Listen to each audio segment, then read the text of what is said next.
اعوذ باللہ من الشیطان الرجیم بسم اللہ الرحمن الرحیم ومن تطوع خیرا فہو خیر اللہ، پھر جو اپنی طرف سے نیکی زیادہ کرے تو وہ اس کے لیے بہتر ہے۔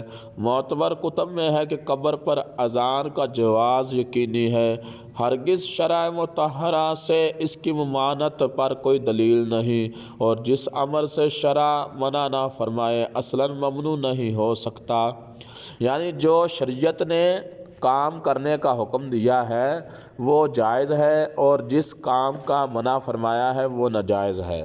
باقی جس کا کلام نہیں فرمایا، جو اچھے کام ہے وہ بندہ اپنی طرف سے اگر کرے تو کوئی گناہ نہیں، اگر اچھا کام ہے، نیکی والا کام ہے تو اچھی نیت کے ساتھ کرنے سے اس کا ثواب ملے گا۔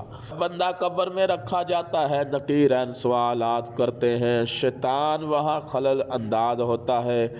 بعض لوگ کہتے ہیں کہ نہیں، قبر میں کیسے شیطان دخل ڈال سکتا ہے، حالانکہ یہ امام ترمذی بیان کر رہے ہیں کہ جب مردے سے سوال ہوتا ہے کہ تیرا رب کون ہے، شیطان اس پر ظاہر ہوتا ہے اور اپنی طرف اشارہ کرتا ہے کہ میں تیرا رب ہوں، اس لیے حکم آیا یہ مسجد کے جواب میں ثابت قدم رہنے کی دعا کریں۔ امام ترمذی فرماتے ہیں کہ وہ حدیثیں اس کی تائید کرتی ہیں جن میں آیا کہ مسجد کے دفن کرتے وقت نبی اکرم صلی اللہ تعالیٰ علیہ وآلہ وسلم دعا کرتے ہیں، اللہم اجرہ من الشیطان، اے اللہ اس مسجد کو شیطان سے بچا۔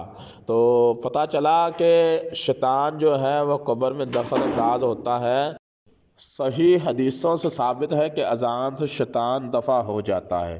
حضور اقدس صلی اللہ تعالیٰ علیہ وآلہ وسلم فرماتے ہیں کہ جب مؤذن اذان کہتا ہے، شیطان پیٹھ پھیر کر پیچھے سے ڈالتا ہوا بھاگتا ہے۔ اور صحیح مسلم کی حدیث ہے، جابر رضی اللہ تعالیٰ عنہ سے واضح ہے کہ اذان سے شیطان 36 میل تک بھاگ جاتا ہے۔ تو پتہ چلا کہ جب شیطان کا کھٹکا ہو تو فوراً اذان کہو کہ شیطان دفع ہو جاتا ہے، دور ہو جاتا ہے۔ تو لہٰذا کسی مسلمان بھائی کی مسجد پر دفنان کے بعد قبر پر اذان دینا عین سنت کے مطابق ہے، مستحب ہے، اچھا عمل ہے۔ اذان دینے والا ثواب کا حقدار ہے، جو اذان سنتے ہیں اس کو بھی اجر و ثواب ملتا ہے، اور مرحومین جو مسجد والے ہیں، جو فوت شدہ ہیں، ان کو بھی فائدہ پہنچتا ہے۔ نہ جانے یہ لوگوں کو کیا ہو گیا جو کہتے ہیں کہ قبر پر اذان دینا کہاں لکھا ہے، کون سی حدیث میں لکھا ہے۔ تو یہ بتائیں کہ اگر ان سے سوال کر لیا جائے کہ آپ بتاؤ کہ قبر پر اذان دینا منع کہاں لکھا ہے، اگر کہیں نہیں لکھا تو پھر آپ کیوں روکتے ہو، ثواب کے کام میں کیوں روکتے ہو؟ حالانکہ اللہ تعالیٰ ارشاد فرماتا ہے وَمَن تَطَوَّعَ خَيْرًا فَهُوَ خَيْرُ اللَّهِ، پھر جو اپنی طرف سے نیکی زیادہ کرے وہ اس کے لیے بہتر ہے۔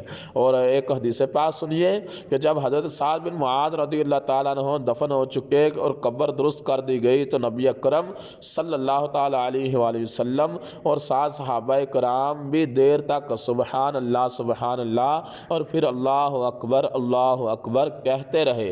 صحابہ کرام علیہم رضوان کے دریافت کرنے پر حضور صلی اللہ تعالیٰ علیہ وآلہ وسلم نے ارشاد فرمایا، اس نیک مرد پر قبر تنگ ہوئی تھی، یہاں تک کہ اللہ تعالیٰ نے اسے بہت کشادہ فرما دیا، یعنی بار بار سبحان اللہ اور اللہ اکبر کہنے کی برکت سے مسجد پر آسانی ہوگی۔